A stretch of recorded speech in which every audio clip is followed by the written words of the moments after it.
exceptionnel. Ce soir, sur notre antenne, Jean-Michel Jarre vous prépare un concert en direct. Rendez-vous à 23h25 pour ce show virtuel dans la cathédrale de Notre-Dame, modélisé en 3D. 150 personnes ont travaillé sur ce spectacle. Nous irons en coulisses découvrir cette préparation d'ampleur. Nous sommes le jeudi 31 décembre. Vous l'aurez déjà vu en concert. Mais cette représentation, c'est promis, ne ressemblera à aucune autre. Sur BFM Paris ce soir à 23h25, expérience exceptionnelle aux côtés de Jean-Michel Jarre. Il jouera en direct virtuellement depuis la cathédrale de Notre-Dame. Un concert dans des conditions très particulières mais qui requiert autant de monde et de travail. C'est ce qu'explique ce pionnier de la musique électronique française à notre reporter Nargis Hadji. Tout le staff et toutes les 150 personnes, créateurs, artistes de grands talents qui m'entourent, en fait, il y a cette espèce de volonté en même temps de se dépasser, d'innover et de faire en sorte qu'on arrive à faire le concert le plus étonnant et le plus joyeux possible aussi, parce qu'on en a besoin. Et puis en même temps, ça fait travailler aussi un grand nombre de gens. Un projet comme ça, c'est un projet collectif avant tout. On sent la pression monter, on a un peu le trac dans la mesure où on est encore en retard, il y a encore plein de problèmes à régler. C'est bien d'avoir de l'attention un peu la veille, d'avoir des problèmes, c'est toujours bon signe. Quand ça se passe trop bien avant, il faut s'inquiéter. Et ce qui est étonnant, c'est en fait que finalement que ce concert soit virtuel ou pas, ça change pas beaucoup le trac, les émotions, l'esprit d'équipe et de famille qu'on développe avant n'importe quel projet. Voilà, n'oubliez pas ce rendez-vous BFM Paris, le concert exceptionnel en direct de Jean-Michel Jarre dans une cathédrale Notre-Dame virtuelle à l'occasion de la nouvelle année. Rendez-vous ce soir à partir de 23h25 en direct sur notre antenne de BFM Paris.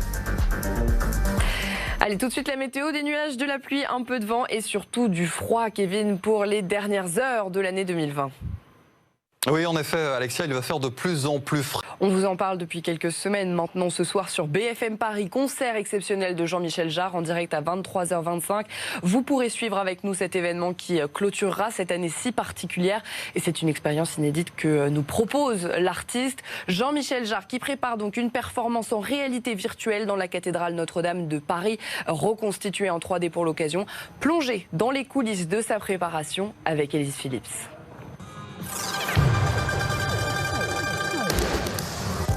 Pour la fin de l'année 2020, Notre-Dame comme vous ne l'avez jamais vue.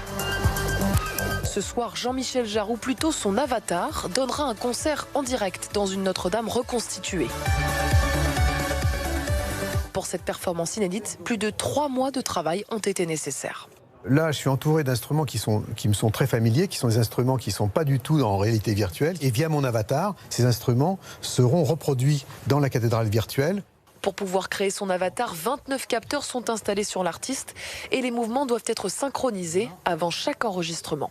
On est en train d'enregistrer tous les mouvements pour que mon avatar apprenne ma morphologie, mes gestes, pour qu'ils puissent être reproduits le plus fidèlement possible pendant le concert. C'est ici, en régie, que tout est coordonné. 150 personnes travaillent sur le projet. Il faut choisir un décor, il faut savoir quel point de vue on va avoir à l'intérieur. On est dans une création complètement totale, hors des cadres habituels, mais dans le rendu, normalement, on ne va plus savoir ce qui est réalité et 3D. Notre-Dame de Paris sera donc à l'honneur pour terminer cette année 2020 particulière. Jean-Michel Jarre, pionnier de la musique électronique, innove encore une fois.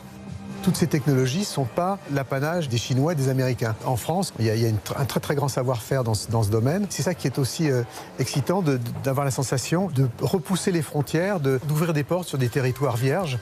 Un concert inédit qui permettra aussi de rendre hommage au monde de la culture, malmené cette année. Voilà, n'oubliez pas du tout ce rendez-vous BFM Paris, le concert exceptionnel en direct de Jean-Michel Jarre dans une cathédrale Notre-Dame virtuelle à l'occasion de la nouvelle année. Rendez-vous donc ce soir à partir de 23h25 en direct sur BFM Paris. Tout de suite la météo. Pour la fin de l'année 2020, Notre-Dame comme vous ne l'avez jamais vue. Ce soir, Jean-Michel Jarre, ou plutôt son avatar, donnera un concert en direct dans une Notre-Dame reconstituée. Pour cette performance inédite, plus de 3 mois de travail ont été nécessaires. Là, je suis entouré d'instruments qui me sont très familiers, qui sont des instruments qui ne sont pas du tout en réalité virtuelle. Et via mon avatar, ces instruments seront reproduits dans la cathédrale virtuelle. Pour pouvoir créer son avatar, 29 capteurs sont installés sur l'artiste et les mouvements doivent être synchronisés avant chaque enregistrement. On est en train d'enregistrer tous les mouvements pour que mon avatar apprenne ma morphologie, mes gestes, pour qu'ils puissent être reproduits le plus fidèlement possible pendant le concert. C'est ici, en régie, que tout est coordonné. 150 personnes travaillent sur le projet. Il faut choisir un décor, il faut savoir quel point de vue on va avoir à l'intérieur. On est dans une création complètement totale, hors des cadres habituels, mais dans le rendu, normalement, on ne va plus savoir ce qui est réalité et 3D. Notre-Dame de Paris sera donc à l'honneur pour terminer cette année 2020 particulière. Jean-Michel Jarre, pionnier de la musique électronique, innove encore une fois. Toutes ces technologies ne sont pas l'apanage des Chinois et des Américains. En France, il y a un très très grand savoir-faire dans ce domaine. C'est ça qui est aussi excitant, d'avoir la sensation de repousser les frontières, d'ouvrir des portes sur des territoires vierges. Un concert inédit qui permettra aussi de rendre hommage au monde de la culture, malmené cette année.